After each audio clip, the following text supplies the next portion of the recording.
नमस्कार दोस्तों, मैं हूं आशीष श्रीवास्तव। आप सभी का स्वागत है जी हम आज एक ऐसे मुद्दे पर बात करने वाले हैं जो कि सरकार के लिए एक बहुत ही बड़ा चैलेंज बन चुका है, एक चुनौती बन चुका है। जी हाँ, हम बात करने वाले हैं यूपी टेट के एग्जाम के बारे में, जो कि आज 28 नवंबर को ये एग्जाम होना था और ये पेपर लीक हो चुका है, यानी कि अभी एग्जाम कैंसिल हो चुका है। सरकार की तरफ से अभी भी कोई इंफॉर्मेशन नहीं है कि अगला पेपर कब होगा, ये पेपर कब होगा। लेकिन ऐसा कहा जा रहा है कि दिसंबर महीने के लास्ट में ये पेपर होगा। अगर ये पेपर दिसंबर में नहीं होगा तो ये मान के चलिए कि जो आपका ये एग्जाम है ये इलेक्शन के बाद होने वाला है। जी हाँ, यानी कि आपके पास तैयारी का एक समय मिल चुका होगा। लेकिन सबसे पहले अगर हम बात करें, यानी कि बहुत ज्यादा इंपॉर्टेंट है यहाँ पर कि जो आज का आधे घंटे का जो पेपर का जो रिव्यू हुआ था, यानी समीक्षा की जाए कि पेपर का लेवल किस तरह का था, यानी कि किस किस सेक्शन से क्वेश्चन पूछे गए थे।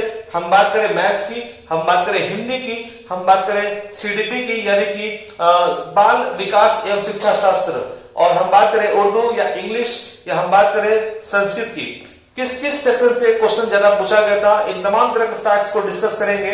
यानी कि कुल मिलाकर के अगर देखा जाए तो एग्जाम का जो लेवल था वो बहुत ही ज्यादा इजी था, है ना। सबसे पहले अगर हम बात करें कि मैथ्स से क्वेश्चन कैसे कैसे पूछे गए थे।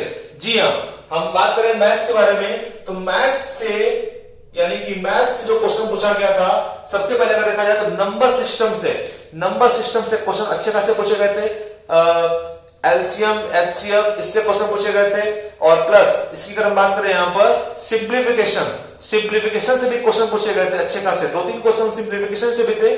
और हम बात करें यहाँ पर कि प्रॉब्लम ऑन एजेस, यानी कि आयु से भी क्वेश्चन पूछा गया था। कि क्वेश्चन कुछ इस तरह से था कि एक्स की उम्र 5 वर्ष पहले और ठीक एक्स की उम्र 9 वर्ष बाद, उन दोनों का गुणनखंड यानी कि उनका मल्टीप्लिकेशन की बात करें यहाँ पर कि उनका जो गुणनखंड होगा 15 होगा, तो यानी कि उनकी वर्तमान आयु क्या होगी। कुछ इस तरह से एग्जाम में क्वेश्चन पूछा गया था। अगर दूसरी हम बात करें तो कुछ क्वेश्चन इस तरह से भी थे जिसमें मिसिंग करके दे रखे थे, यानी कि 324x प्लस x 324, और दिया गया था कि क्वेश्चन मार्क, यानी कि x की वैल्यू को क्या पुट किया जाए, x की मिनिमम वैल्यू को क्या पुट किया जाए, यानी कि जो क्वेश्चन था कि x की मिनिमम वैल्यू को क्या पुट किया जाए कि जो 17 से यानी 17 से डिविजिबल हो जाए। जी हाँ, यानी कि ऑप्शन करके आपको चेक करना था। ऑप्शन था 5, 6, 7, 8, 9 ऐसे कुछ ऑप्शन था यहाँ पर। लेकिन हम बात करें, जरूरी नहीं है कि ये मुझे कंटेंट एग्जैक्ट नहीं याद आ रहा है, मुझे नंबर्स एग्जैक्ट नहीं याद आ रहे हैं, यानी कि अगर हम बात करें कि जरूरी नहीं 324 हो, है ना। यानी कुछ क्वेश्चन ऐसा ही था, मिलकर जुलता क्वेश्चन था बिल्कुल। हम बात करें पाई चार्ट से क्वेश्चन किस तरह से दिया था। एक क्वेश्चन पाई चार्ट से भी दिया हुआ था। जी हाँ, पाई चार्ट से क्वेश्चन ऐसे दे रखा था, कुछ डिफरेंट सेक्शन दे रखे थे। जैसे कि अगर बात करें ये फूड हो गया, ये हो गया आपका एंटरटेनमेंट, और एक फैमिली की आय यानी कि एक फैमिली की इनकम की बात करें, वो दे रखा था एक फैमिली की इनकम जो है 35,000 पर मंथ है। कितना? 35,000 पर मंथ है, और वो अपने फूड पर 18% खर्च करता है और एंटरटेनमेंट पर 10% खर्च करता है। यानी कि क्वेश्चन पूछा गया था कि फूड और एंटरटेनमेंट को मिला करके एक महीने में यानी कि वो परिवार जो है कितना खर्च करता है। यानी कि अगर बात करें कि आप 35 का 18% निकाल दीजिए, 35 का 10% निकाल दीजिए, और उन दोनों को ऐड कर दीजिए, सम कर दीजिए, जो वैल्यू निकल करके आएगी वो उसका आंसर होगा। कुछ इस तरह से भी क्वेश्चन पूछे गए थे। कुछ घातांक के भी क्वेश्चन आए थे, यानी कि सर्डेसिस की बात करें यहाँ पर कि x की power 64, x to the power 36, x to the power 36, x to the power 64, यानी कि क्वेश्चन कुछ इस तरह से दे रखे थे कि x की वैल्यू क्या पुट किया जाए तो जो समीकरण जो था वो इक्वल हो जाए। जी हाँ, इस तरह से भी क्वेश्चन पूछे गए थे यहाँ पर। और सिंपल इंटरेस्ट, और हम बात करें यहाँ पर कंपाउंड इंटरेस्ट, इससे भी क्वेश्चन अच्छे खासे पूछे गए थे। सर्कल से एक क्वेश्चन पूछा गया था, सर्कल से भी दो क्वेश्चन आए थे सर्कल से भी। जी हाँ, हम बात करें तो मैथ्स का जो लेवल था वो बिल्कुल ही इजी था, है ना। अब हम बात करें हिंदी से किस सेक्शन में क्वेश्चन ज्यादा पूछे गए थे। हिंदी से पूछा गया था वाचक से क्वेश्चन पूछे गए थे।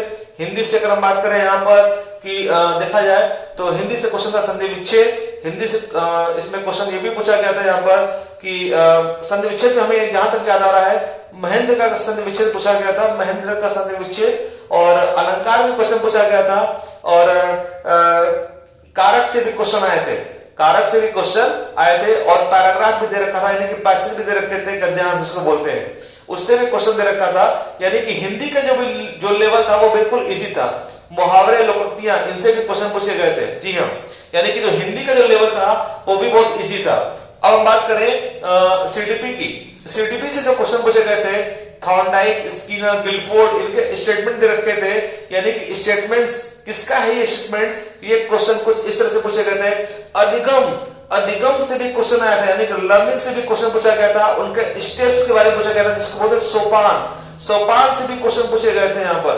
जी हाँ, हम बात करें पर्यावरण को लेकर के, पर्यावरण से क्वेश्चन किस तरह से पूछा गया था, तो पर्यावरण से अगर हम बात करें तो सबसे पहले अगर हम बात करें मैंग्रोव वृक्ष, यानी कि मैंग्रोव ट्री कहां पर पाए जाते हैं, जी हाँ सुंदरवन, जी हाँ बिल्कुल। उसकी बात करें अगर हम यहाँ पर कि संविधान से भी, कॉन्स्टिट्यूशन से भी क्वेश्चन आया था, पूछा गया था कि शिक्षा का अधिकार, यानी कि संविधान में कौन सा संशोधन था ये, जी हाँ इसके बारे में बात करेंगे।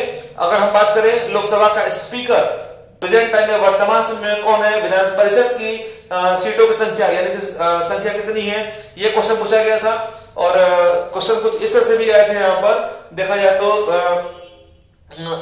अगर कुल मिलाकर देखा जाए तो पर्यावरण का भी जो एक क्वेश्चन का जो लेवल था बहुत ही इजी था, बहुत ही आसान था, है ना। अब हम बात करें इंग्लिश का, इंग्लिश से भी जो क्वेश्चन आए थे वो क्वेश्चन कुछ इस तरह से थे।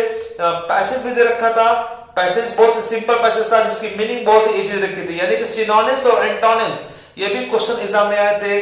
टेंस से क्वेश्चन आए थे कुछ, लेकिन पेपर का लेवल जो कुल मिलाकर देखा जाए तो बहुत ही ज्यादा इजी था, है ना। यानी कि आपको घबराने की जरूरत बिल्कुल भी नहीं है। आने वाले समय में, यानी कि जो भी अगला पेपर जब इसका यूपीटेट का जो एग्जाम होगा, बहुत ही आराम से, बहुत ही एक कह सकते हैं आप कि बहुत ही कम समय में, यानी कि अगर दिसंबर में एग्जाम होता है, जो लोग तैयारी नहीं किए हैं उसकी 1 महीना बहुत ही सफिशिएंट टाइम है आपके पास इस एग्जाम की तैयारी करने के लिए, है ना। यानी कि जो मैं सेक्शन मैंने आपको बताया है, इस सेक्शन को एटलीस्ट कवर कर लीजिए 1 महीने के अंदर, जिससे कि आप अच्छा खासा एग्जाम में स्कोर कर सके, यानी कि आप पासिंग मार्क जो है 90 नंबर वो लेकर के आ पाए आसानी से। जी हाँ, है ना। Okay, thank you so much, जय हिंद, धन्यवाद।